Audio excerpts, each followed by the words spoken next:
ensancha tu tienda, poseerás la tierra.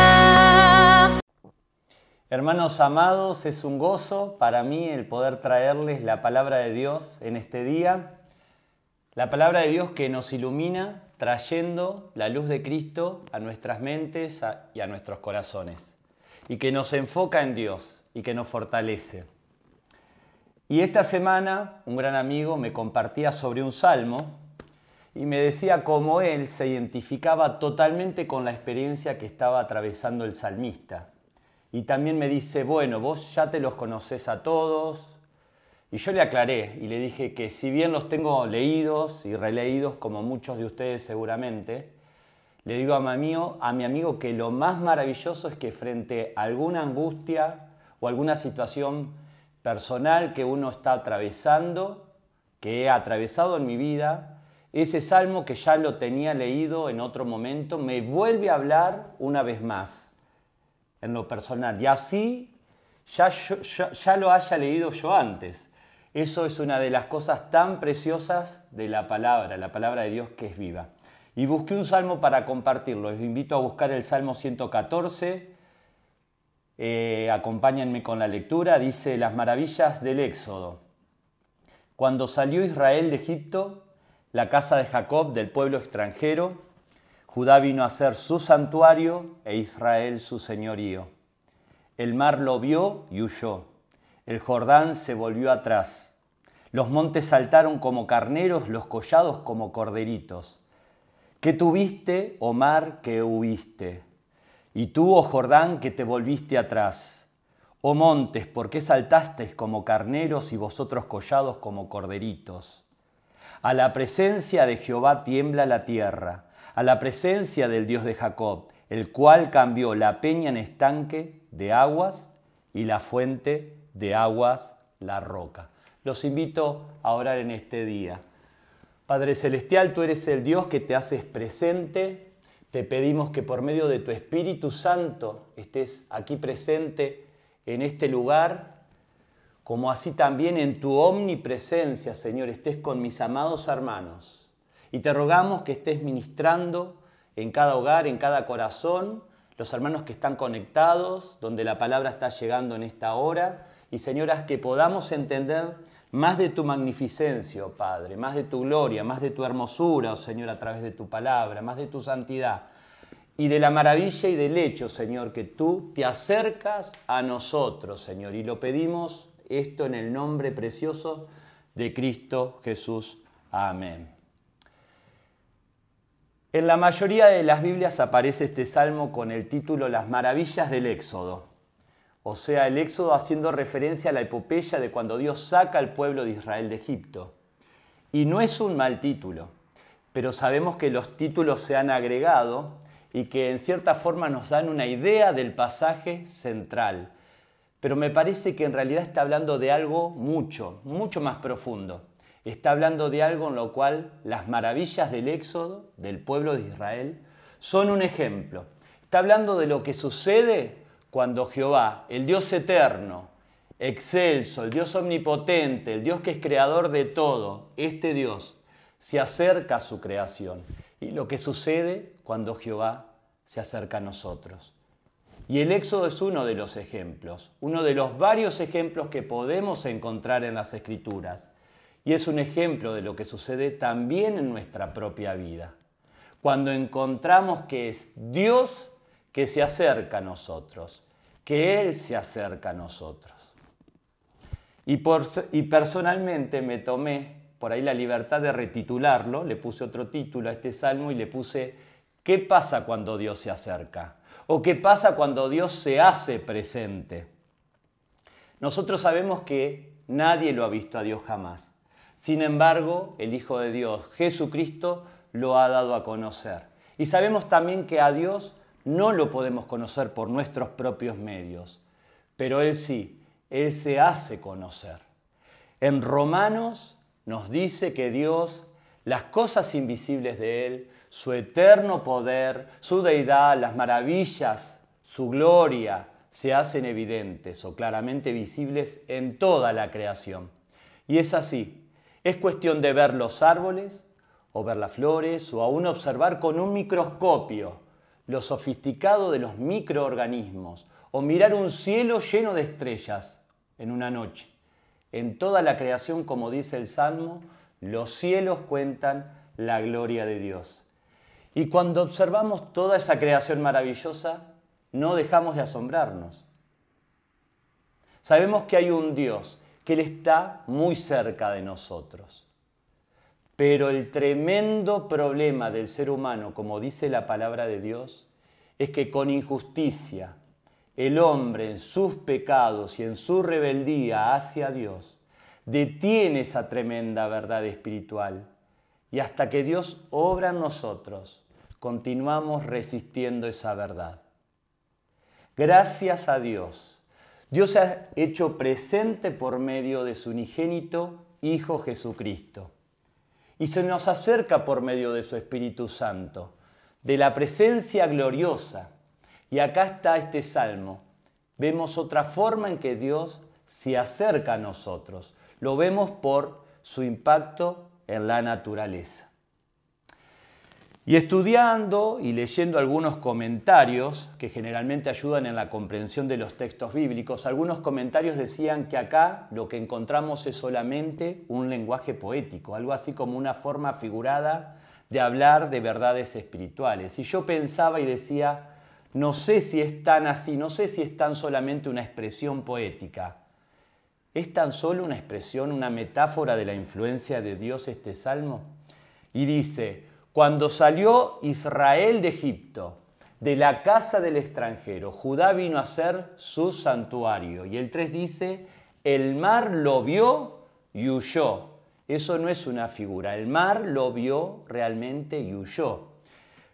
Cuando los hijos de Israel estaban en el borde del Mar Rojo, cuando tenían frente a ellos ese tremendo ejército de los egipcios y detrás de ellos todo ese mar, Dios hizo un gran milagro. Él dijo, esperen, dijo, tengan paciencia y verán la gloria de Dios, verán la maravilla de Dios. Y Dios obró. Dios se abrió el mar en dos.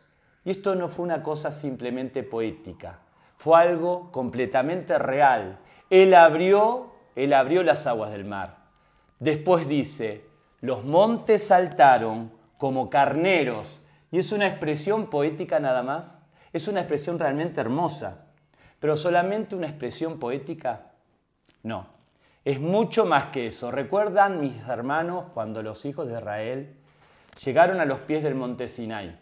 Cuando Dios hizo que Moisés subiera al monte para recibir las tablas de la ley, y Dios le dijo que no toquen el monte porque morirán. Y el pueblo sintió cómo temblaba la tierra y escuchó cómo caían los rayos. Y ahí estaba la presencia de Dios. Esto no era simplemente una expresión poética. Dios se hizo presente y la naturaleza fue sacudida. Dios se acerca y sentimos su presencia. En los primeros 2 versículos lo que encontramos es que habla de la presencia salvadora de Jehová.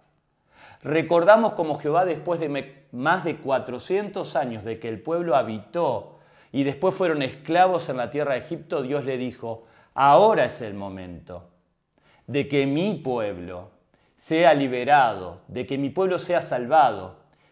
Y Dios levanta un hombre, a Moisés, y Moisés va y le dice a Faraón, deja ir a mi pueblo, deja ir al pueblo de Dios. El faraón egipcio se endurece y se resiste a dejarlo salir.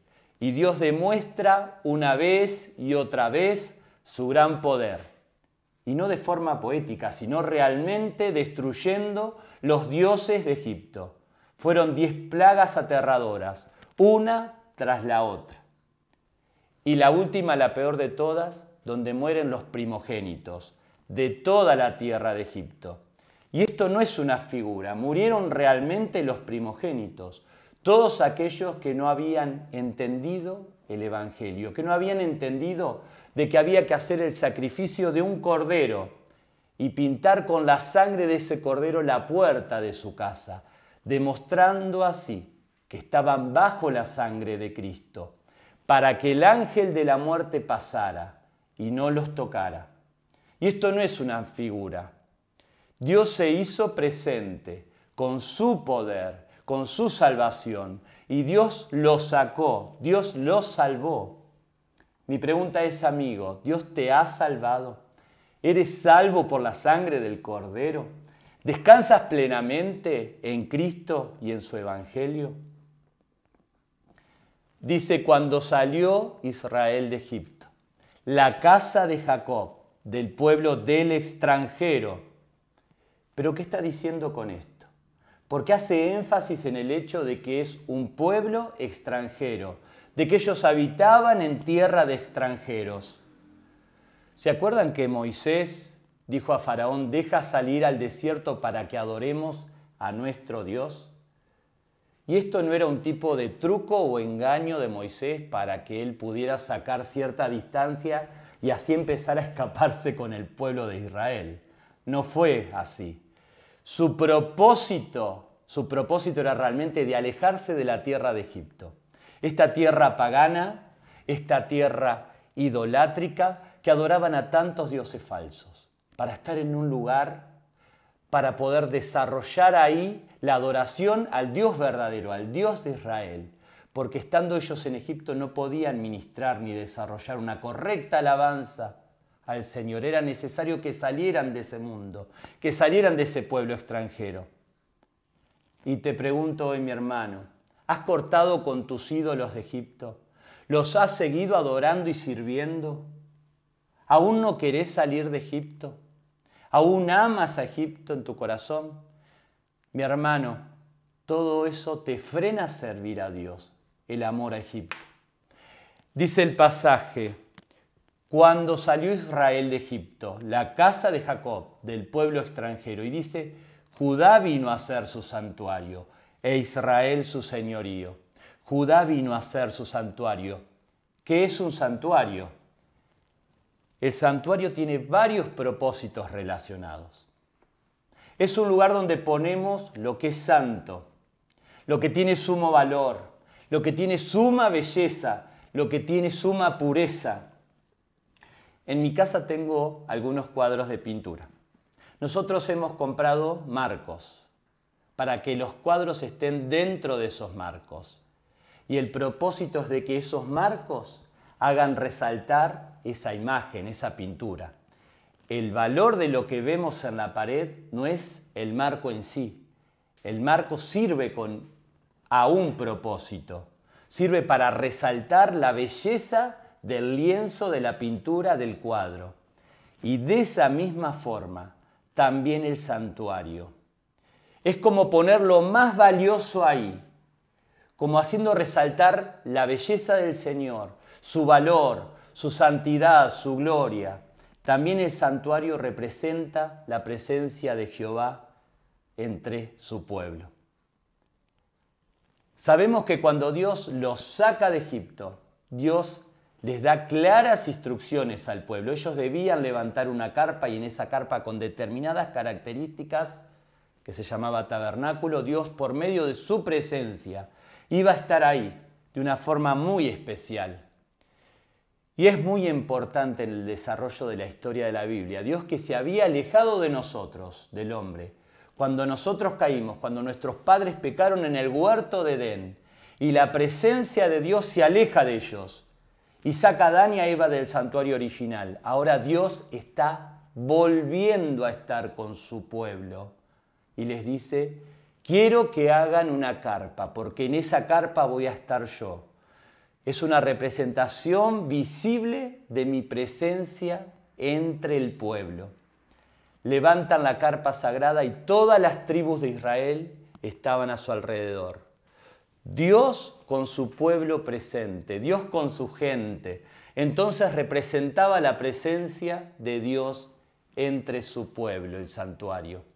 Y también el santuario era un lugar donde el pueblo podía acudir a él.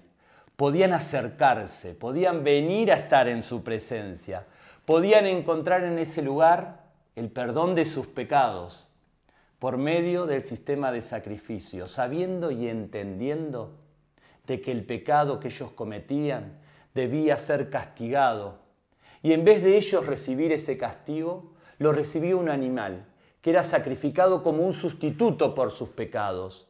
Y esto era lo que luego, en la cruz del Calvario, Cristo, el Cordero de Dios, sería el sacrificio perfecto por el pecado.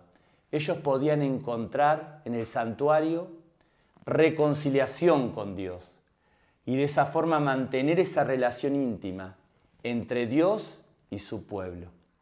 Mi pregunta es, ¿te has reconciliado con Dios por medio del sacrificio de Cristo, recibiendo el perdón de tus pecados y solo por medio de la fe en Cristo tener entrada a la presencia de Dios? Es interesante que en este pasaje no habla del tabernáculo en sí. Sabemos que esto ocurre en el Éxodo, pero no habla de la carpa como otros salmos. Dice, Judá vino a ser su santuario, e Israel su señorío.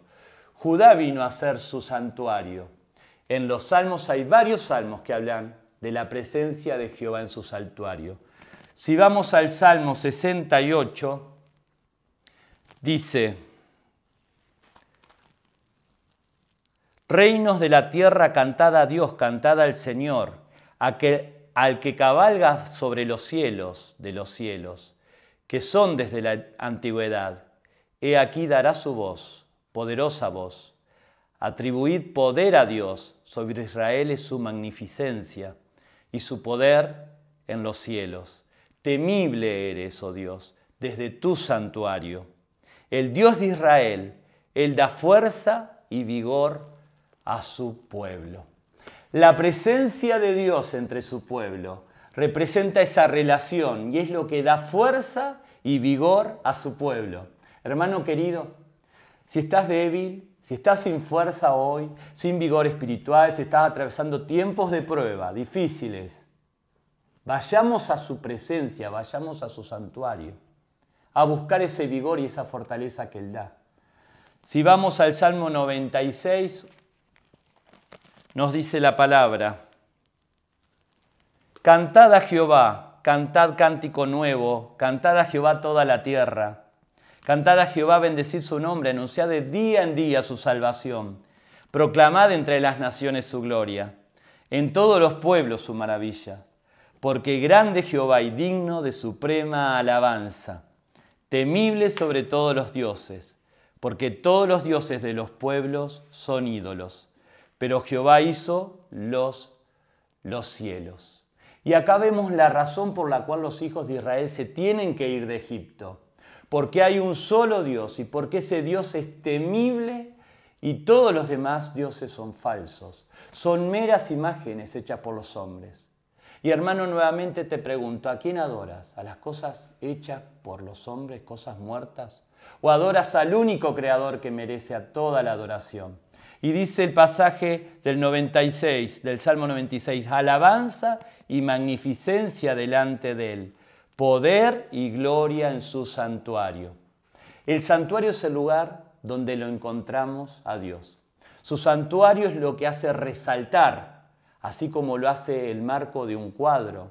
Resalta la gloria de Dios, la belleza irresistible del Señor, su increíble santidad. El Salmo 11 dice, en Jehová he confiado, ¿cómo dices a mi alma que escape al monte cual ave? Porque aquí los malos tienden el arco, disponen sus saetas sobre la cuerda, para saetar en oculto a los rectos de corazón. Si fueren destruidos los fundamentos, ¿qué ha de hacer el justo? ¿Qué ha de hacer el justo? Si todo se viene abajo, ¿qué hacemos? Si el mundo se derrumba, ¿qué hacemos? Confiemos, no temamos, nos dice el Señor, porque Jehová está en su santo templo. Jehová tiene en el cielo su trono. Sus ojos ven, sus párpados examinan a los hijos de los hombres. Esta es la presencia de Dios. Isaías capítulo 6, un pasaje por excelencia, dice así, en el año que murió el rey Usías, vi yo al Señor sentado en un trono, alto y sublime, y sus faldas llenaban el templo. ¡Qué cuadro glorioso! Por encima de él había serafines. Cada uno tenía 6 alas, con 2 cubrían sus rostros, tremendamente impactados por la gloria y la santidad de Dios. Con 2 cubrían sus pies y con 2 volaban. Y el uno al otro daba voces diciendo: Santo, santo, santo. 3 veces santo, el Dios Trino Santo, Jehová de los ejércitos. Toda la tierra está llena de su gloria. Y los quiciales de las puertas se estremecieron con la voz del que clamaba, y la casa se llenó de humo, de la Shekinah, de la presencia de Dios. Entonces dije: ¡ay de mí! ¡Ay de mí! Hermanos, vean esto. Esta es la reacción de la persona que ve a Dios realmente y el Dios verdadero. Y hoy vemos los que proponen la nueva mística, por ejemplo, de la nueva era, la idea de que nos acercamos a Dios y sentimos como cierta unidad con el universo, una paz que nos invade, un cosquilleo. No, hermanos, no. Cuando vemos a Dios realmente, nos sentimos justamente y no sentimos esa paz mística. Sentimos temor, nos sentimos realmente compungidos. Sentimos esa tremenda brecha que hay entre su santidad absoluta y nuestra tremenda pecaminosidad. Isaías dijo: ¡ay de mí, que soy hombre muerto! Porque siendo hombre inmundo de labios, y habiendo habitado en medio de pueblo que tiene labios inmundos, han visto mis ojos al Rey Jehová de los ejércitos. Y cuando vemos al Dios verdadero, vemos y sentimos nuestro pecado, y nos lleva al arrepentimiento, y nos lleva a la entrega, al quebrantamiento, a la humillación. Voló ante mí, dice Isaías, uno de los serafines, teniendo en su mano un carbón encendido tomado del altar con unas tenazas, y tocando con él sobre mi boca dijo: he aquí que esto tocó tus labios, es quitada tu culpa y limpio tu pecado. Gloria a Dios. Después de esto oí la voz del Señor que decía: ¿a quién enviaré? ¿Y quién irá por nosotros? Entonces respondí: heme aquí, envíame a mí. Hermanos, el Señor nos está llamando. Nosotros habitamos en su templo y Él nos está llamando y nos está diciendo: ¿quién irá por mí? Hermanos, en este país aún hay lugares donde todavía no hay un claro testimonio del Evangelio. Y bien sabemos que en otros lugares es muchísimo peor. ¿Quién irá? ¿Quién hablará por mí?, dice el Señor. No hay nadie que diga: heme aquí. Y hermanos, nosotros como argentinos hemos sido llamados a ser testigos de la gloria de Jehová en toda la tierra. Y no sé si sabían, pero la gran comisión y de hacer discípulos es para todos. Y nosotros tenemos esa responsabilidad de llevar las buenas noticias del Evangelio de Jesucristo a los que todavía no han escuchado esta gran verdad, de que hay un Dios glorioso y justo en el cielo, y que Él va a castigar al mundo por sus pecados, y que si no se arrepienten pasarán una eternidad separados de la gloria de Dios, y que Dios ha preparado un único camino de salvación, solo por medio del sacrificio de su Hijo en la cruz, por nosotros. Este es el Evangelio que tenemos que anunciar. Nosotros somos responsables de llevar esta verdad. Dios nos ha encargado a nosotros la gran comisión. ¿Y quién va a decir, como Isaías: Señor, heme aquí? Aquí estoy yo. Señor, límpiame. Envíame a mí. Dios está en su santuario. Judá vino a ser su santuario, Israel su señorío. Y acá el salmista expande el concepto del santuario de Dios. Y no hace mención de la carpa, sino que dice: esta tierra prometida. Esta tierra a la cual pasaron cuando Dios abrió de nuevo las aguas del Jordán, y los sacerdotes pasaron llevando el arca y entraron en la tierra prometida. No es que solamente se iba a poner la carpa en algún lado y ahí va a estar la presencia de Dios. No, expande esa idea diciendo que toda la tierra prometida, ahí está la presencia de Dios. ¿Y qué implica esto? Sabemos de que había un grupo muy especial de israelitas, que eran los sacerdotes, y otro grupo los levitas, que su trabajo era estar todo el día en el templo, de ofrecer sacrificios, de que no se apagara el fuego, de ministrar todos los días frente a Dios. Pero acá está diciendo que todo Israel, toda la tierra es el santuario de Dios. Es decir, implica que ellos son una nación santa, de que ellos son una nación sacerdotal y que tienen un rol de servicio ante Dios. Y que todo lo que hacen lo deben hacer como sirviendo a Dios. Tanto el que sembraba, el que cosechaba, el que cortaba la leña, la que cocinaba, la que criaba hijos, la que tejía, todo lo que ellos hacían. Lo hacían al servicio total a Dios, como sirviendo en el templo, como sirviendo en el santuario de Dios. El pueblo entero habitaba en la tierra y todo su trabajo era servicio al Señor. De la misma forma, Pedro nos dice que nosotros hemos sido constituidos una nación santa. Hemos sido constituidos piedras vivas. Hemos sido constituidos una casa espiritual en donde habita el Espíritu Santo y donde habita Cristo. Y nosotros también somos una nación santa. Tenemos un rol sacerdotal de representar a nuestro Dios ante el mundo y de estrechar la mano de Dios y de estrechar la mano del que se pierde, para que haya reconciliación por medio de Jesucristo. En los siguientes versículos, del 3 al 6, vemos cómo la presencia de Jehová conmueve su creación, cómo literalmente produce efectos sobre el mar y sobre los montes. Y el mar, dice, vio, y el mar lo vio y huyó. El Jordán se volvió atrás. Los montes saltaron como carneros, los collados como corderitos. ¿Qué tuviste, oh mar, que huiste? Y tú, oh Jordán, que te volviste atrás. Oh montes, ¿por qué saltaste como carneros y vosotros collados como corderitos? Dios literalmente, no de forma poética, literalmente abrió las aguas y el pueblo pasó por el mar caminando sobre tierra seca. Dios literalmente sacudió los montes. Y en los versículos 3 y 4 notamos un gran cambio en relación a los versículos 5 y 6. Y vemos que pasa del tiempo pasado al tiempo presente. Y dice el 3 y 4, lo miró el mar y huyó y el Jordán se volvió atrás. Los montes saltaron como carneros y los collados como corderitos. Pasado, lo que Dios hizo históricamente.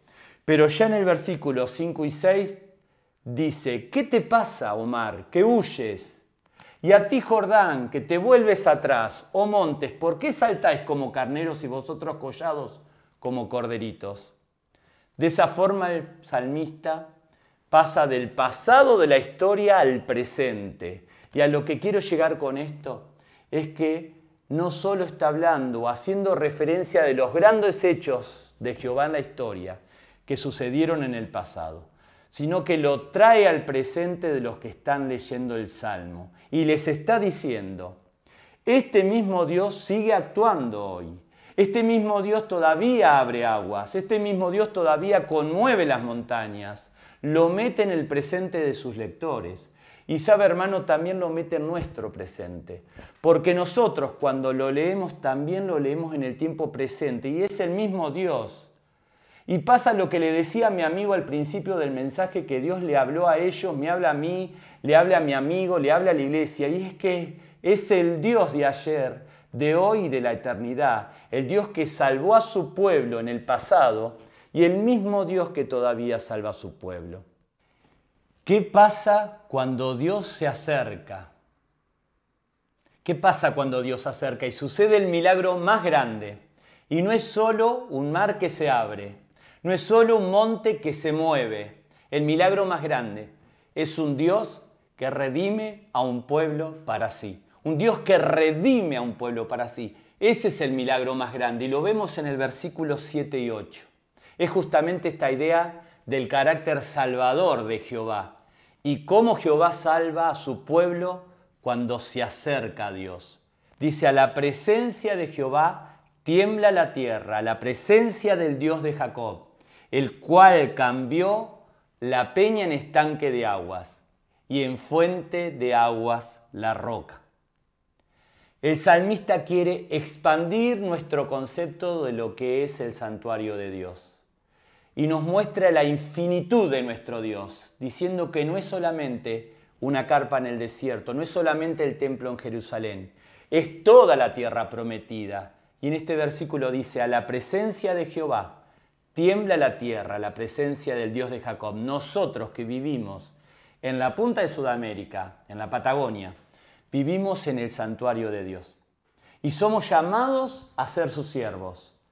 Y encontramos de que este Dios maravilloso, poderoso, este Dios que actúa, este Dios que destruye el ejército de Faraón, este Dios que abre las aguas, este Dios que hace temblar los montes y que también de forma bondadosa se arrodilla y ministra nuestras necesidades, el cual cambió la peña en estanques de agua y en fuente de aguas la roca. El mar abierto no fue el único milagro del Éxodo. El monte que temblaba no fue el único milagro del Éxodo. No fue la única evidencia de la presencia de Dios, porque también Dios se preocupó, como se preocupa hoy, por la necesidad de su pueblo. Y cuando todos tuvieron hambre, Él mandó maná del cielo. Y cuando todos tuvieron sed, Él hizo que de la roca brotara el agua que tanto necesitaban, el cual cambió la peña en estanques de agua y en fuentes de agua la roca.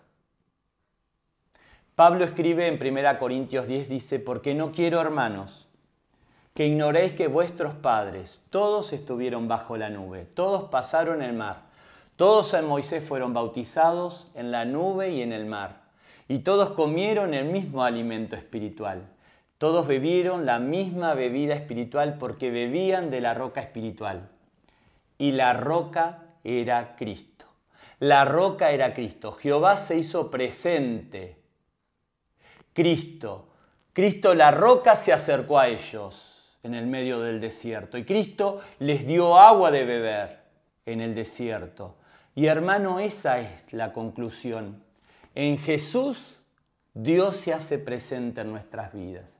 Y cuando Jesús se acerca, primero nos saca de Egipto, conmueve los montes en nuestra vida. Él abre las aguas y nos toma en sus brazos y nos satisface. Nos satisface, hermanos, con agua cristalina, agua que purifica nuestras almas y que nos da un corazón rebosando para Él.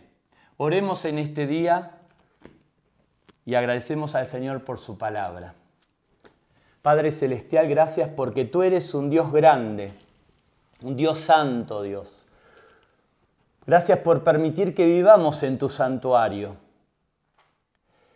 Gracias por mandar a Cristo Jesús.